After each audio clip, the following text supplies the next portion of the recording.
औज़ु बिल्लाहि मिनश्शैतानिर्रजीम बिस्मिल्लाहिर्रहमानिर्रहीम। अस्सलाम वालेकुम। उम्मीद करती हूँ अल्लाह ताला से कि आप लोग बिल्कुल ठीक ठाक होंगे, अपने घरों में खुश और आबाद और ईमान की भरपूर हालत में होंगे। आज हम बात करेंगे दुआ की कबूलियत पर, दुआ की मांगने का तरीका, बेहतरीन औक़ात और जो वो कबूलियत की निशानियाँ जो ज़ाहिर होने लगे, या कबूलियत के 8 ऐसे कलमात।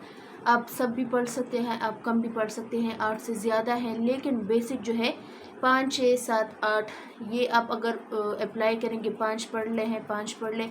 मैं आपको मुख्तलिफ बताऊंगी, आपके लिए जो आसान हो आप वो चूज़ करें, लेकिन पढ़ना आपने ज़रूर है अगर आपको अपनी दुआ कबूल करवानी है तो। कुछ लोग कहते हैं कि हम नमाज भी बहुत अच्छे से पढ़ लेते हैं, हम अज़कार भी करते हैं, हम तिलावत भी करते हैं, मगर हमारी कुछ दुआएं देर से कबूल होती है या कबूल ही नहीं होती।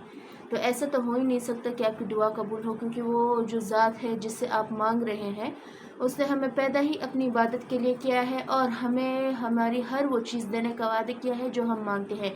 लेकिन देर सवेर इसलिए होती है कि या हमें उस चीज़ से कई गुना बेहतर देना होता है अल्लाह ताला ने। लेकिन इंसान बहुत सब्रा भी है और नाशुक्रा भी है। अगर वो हमें वो चीज़ अता करता है तो हम उसकी नाकदरी उस चीज़ की करते हैं, या अल्लाह का हम शुक्र अदा नहीं करते। ऐसे बहुत से लोग आपने देखे होंगे कि जब उनको उनकी मनपसंद चीज़ मिल जाती है तो वो उनकी ऐसे कदर नहीं करते जैसे करना चाहिए, या जैसे गिड़गिड़ा के उन्होंने मांगा था।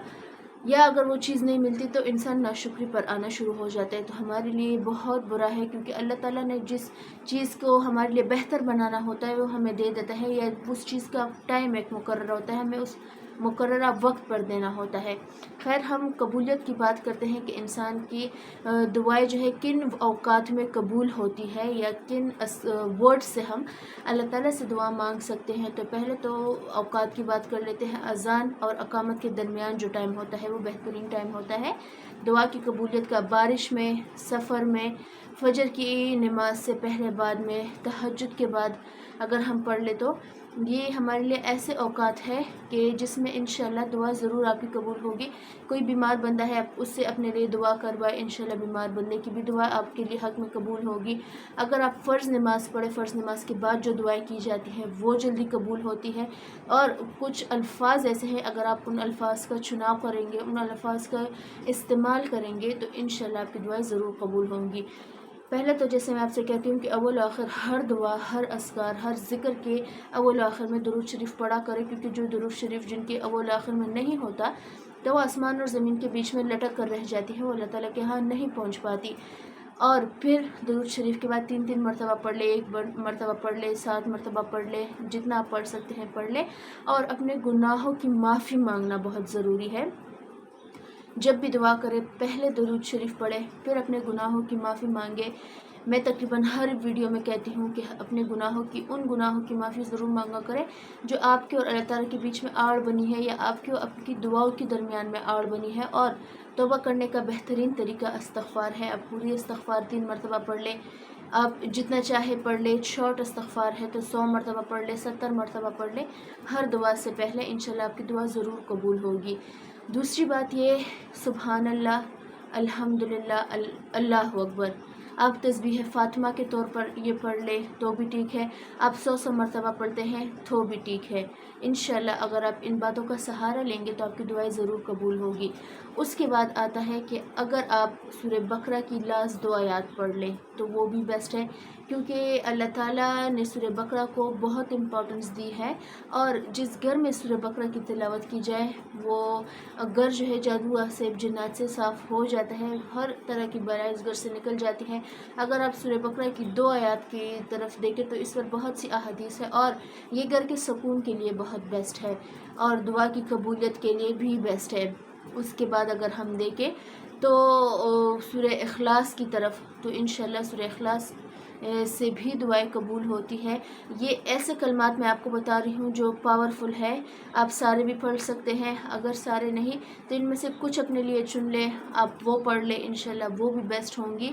और मैं ख़ुद भी जब दुआ करती हूँ, कभी कभी टाइम शॉर्ट होता है तो मैं सारा नहीं कर पाती, लेकिन पहले दुरूद शरीफ, फिर अपने गुनाहों की माफ़ी, और फिर अल्लाह ताला ने जो जो चीज़ें हमें दी है, पहले अल्लाह ताला की तारीफ़, फिर उन चीज़ों का शुक्र अदा करती हूँ जो अल्लाह تعالیٰ نے ہمیں دی ہے اس کے بعد جو بھی میری حاجت ہوتی ہے میں پیش کر دیتی ہوں، لیکن درود شریف کے بعد اپنے گناہوں کی معافی، اللہ تعالیٰ کی تعریف، تسبیح فاطمہ اگر آپ کرنا چاہیں وہ بھی ٹھیک ہے، لیکن تسبیح فاطمہ نہیں تو آپ 100 مرتبہ تسبیح فاطمہ کے اذکار کو ریپیٹ کر لیں، سورہ بقرہ کی 2 آیات ہے وہ کر لیں، اور سورہ اخلاص ہے ہمارے پاس وہ آپ پڑھ لیں۔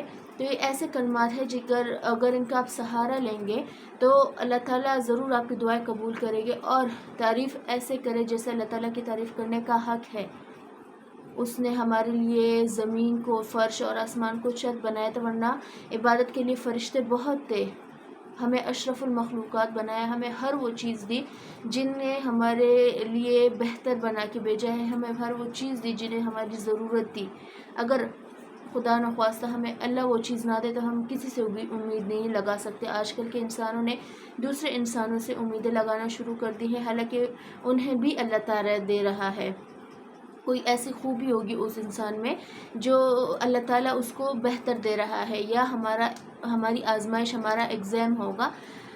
کوشش کیا کرے کہ جب بھی آپ پر برا وقت آئے یا وہ چیز اللہ تعالیٰ آپ سے کوئی چیز چھین لے، بے شک اللہ تعالیٰ اس چیز کے بہتر آپ کو اس سے 100 گنا بہتر وہ چیز دے گا، ڈبل کر کے آپ کو دے گا۔ مگر انسانی آزمائش بہت ضروری ہے، انسان کے ایمان کے لیے بھی، انسان کے ایگزام کے لیے بھی بہت ضروری ہے اللہ تعالیٰ کا آزمانا یا اللہ تعالیٰ کی آزمائش۔ مگر وہ آزمائش کا ٹائم پیریڈ ہم کیسے گزارتے ہیں وہ ڈیپینڈ کرتا ہے۔ ہمارا جو اللہ تعالیٰ ہمیں دے رہا ہے ہمیں اس ایگزام کے ڈیوریشن کے بیس پر دے گا۔ اگر ہم اللہ تعالیٰ کا شکر ادا کریں، اگر ہم اللہ تعالیٰ کی تعریف بیان کرتے رہے تو انشاءاللہ اللہ تعالیٰ ہمیں وہ بھی دے گا جو ہم نہیں مانگ پاتے، یا وہ بھی دے گا، سنے گا جو ہماری خاموش دعائیں ہیں۔ مگر ایمان، استقامت اور تقوی کی بنیاد پر، اور ہمیں انہی چیزوں پر صبر بھی کرنا ہے۔ اگر اللہ تعالیٰ ہم سے کچھ لیتا ہے یا ہمیں اس شارٹ ٹائم پیریڈ کے لیے تھوڑی سی تنگ دستی دیتا ہے، ہم پہلے سوچتے ہیں یار ہم تو پہلے بہت امیر تھے، ہمارے حالات بہت اچھے تھے، مگر آہستہ آہستہ کر کے ہمارے حالات خراب ہونا شروع ہوئے ہیں، کیونکہ یہ اللہ تعالیٰ کی آزمائش ہے۔ بے شک اللہ تعالیٰ کی آزمائش انہی لوگوں پر آتی ہے جو اللہ تعالیٰ کے پسندیدہ لوگ ہوتے ہیں۔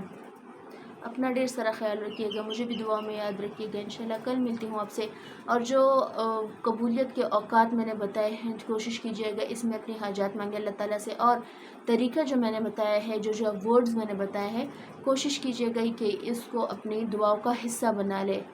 اللہ حافظ۔